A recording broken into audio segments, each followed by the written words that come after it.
Lukisan Rahim Kematian adalah eksperimen Noritoshi Kamo untuk menciptakan makhluk hybrid antara manusia dan kutukan. Ia menciptakan makhluk ini melalui wanita yang dia milih oleh kutukan. Total mereka semua ada 9 ekor.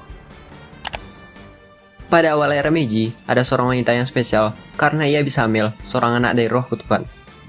Suatu ketika, dia hamil tanpa tahu penyebabnya. Karena hal itu, keluarga dan orang tuanya mencemooh, menghujatnya, dan ia dikucilkan di keluarganya. Wanita itu pun kabur sambil menggendong mayat bayinya. Ia melarikan diri dan berakhir di kuil yang dijalankan oleh seorang penyihir jutsu. Orang itu bernama Kamo Noritoshi. Bukannya mendapatkan pertolongan, wanita yang malang ini mendapatkan perlakuan yang kejam. Kamo yang saat ini dikenal sebagai penyihir terburuk sepanjang sejarah dan aib terbesar dari klan Kamo, rasa keingintahuan yang besar karena mengetahui ada anak yang bisa lahir dari manusia dan roh kutukan, membuatnya melakukan eksperimen yang kejam untuk menciptakan makhluk hybrid antara manusia dan kutukan. Dia menciptakan makhluk ini melalui wanita yang dia milih oleh kutukan. Wanita itu terus-menerus hamil sampai 9 kali dan selalu saja diaborsi. Semua literatur dan catatan sejarah tentang perbuatannya dan apa yang terjadi dengan wanita itu setelahnya telah dihancurkan. Hasil dari eksperimen itu adalah Choso dan adik-adiknya. Mereka bersembilan adalah mayat terkutuk, yang dikenal sebagai janin terkutuk. Janin terkutuk nomor 1-3 menjadi cukup kuat dan dikategorikan sebagai pusaka terkutuk tingkat khusus. Berbeda dengan jari Sukuna yang butuh wadah dengan manusia yang spesial sebagai inangnya, untuk janin terkutuk, siapapun manusianya bisa dijadikan inangnya. Mau mereka punya tubuh yang lemah dan tanpa bakat sekalipun, bisa dijadikan sebagai wadah. Choso, Eso, dan Kichizu, mereka bertiga punya teknik kutukan yang berhubungan dengan darah. Bahkan Choso bisa menggunakan teknik warisan klan Kamo. Hal ini bisa terjadi karena Noritoshi Kamo mencampurkan darahnya sendiri kepada ibu Choso saat eksperimen tersebut.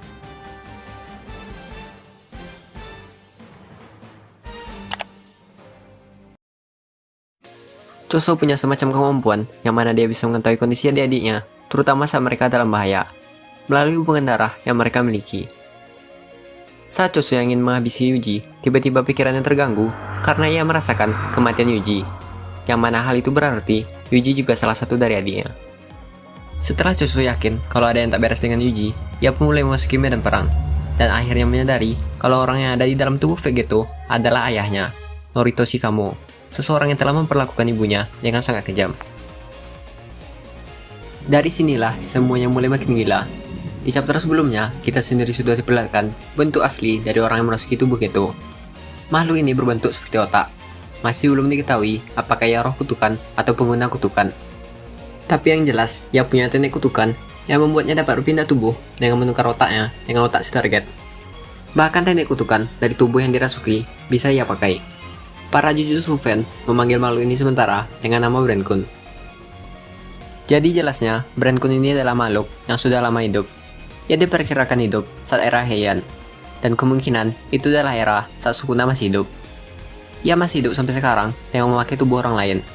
Tanda dari tubuh yang ia pakai adalah jahitan di dahi. Saat pertarungan Shibuya berakhir, Choso dan Yuji kini mulai bersama.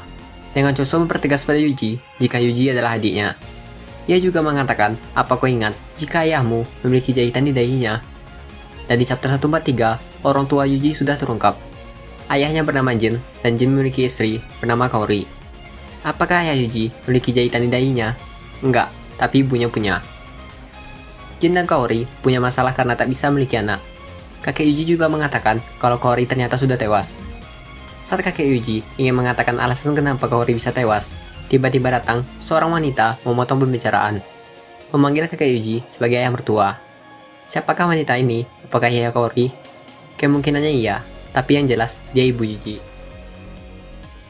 Wanita yang punya jahitan di dahinya ini kelihatan jelas kalau Brenkun memakai tubuhnya. Jadi alasan kenapa Choso merasa kalau Yuji adalah adiknya, karena mereka memang memiliki hubungan darah. Mereka berdua punya darah dari Brenkun. Tapi Yuji bukan termasuk dalam bagian lukisan rahim kematian. Jadi makin penasaran siapa sebenarnya Brenkun ini. Dan keluarga Yuji itu sebenarnya siapa? Kenapa Brenkun merasuki tubuh Kaori? Apakah ia cuma asal masuk saja? Rasanya enggak. Brenkun sendiri sangat terobsesi dengan teknik kutukan. Ia sudah lama menginginkan teknik kutukan Geto, karena itulah ia mengambil tubuh itu. Jadi bagaimana dengan Ibu Yuji? Apakah yang spesial darinya? Apakah ia punya teknik kutukan yang bagus? Berarti dia seorang saman. Atau apakah Ibu Yuji punya hubungan dengan Sukuna? Karena itulah tubuh Yuji bisa menampung Sukuna. Jika itu benar, berarti Yuji sudah dipersiapkan sejak lama untuk jadi wadah Sukuna. Tapi semua itu cuma opini, kita semua masih penasaran. Kita kembali ke janin terkutuk. Di chapter 144, nama dari 9 janin terkutuk sudah lengkap. 6 yang tersisa mereka bernama Noranso, Soso, Tanso, Sanso, Kotsuso, dan Soso. Nah, itu dulu sedikit cerita saya, rangkuman tentang lukisan rahim kematian. Jika ada tambahan, kritik, koreksi dari kalian semua, mohon tulis di kolom komentar. Akhir kata, terima kasih menonton, sampai jumpa di video berikutnya.